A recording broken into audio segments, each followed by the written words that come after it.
Tired of that embarrassing photo from years ago or want to refresh your feed without losing your memories? Let's dive into how to hide posts on Instagram without deleting them. First, open the Instagram app and navigate to your profile. Find the post you want to hide. Tap the three horizontal dots located in the top right corner of the post. A menu will pop up with several options. Look for the option that says Archive and tap on it. And just like that, your post is no longer visible on your profile. It's been moved to your archive, making it invisible to your followers. But where do you find your archive posts? Go back to your main profile page. Tap on the hamburger menu icon, the three horizontal lines, in the top right corner.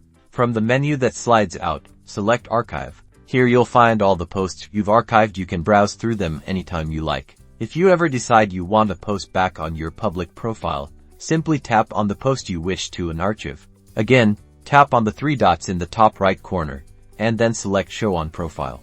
Your post will then be restored to its original place on your profile grid, visible to everyone. Again, this is a fantastic way to instantly curate your public profile while ensuring your content is safely stored for future access. Happy curating!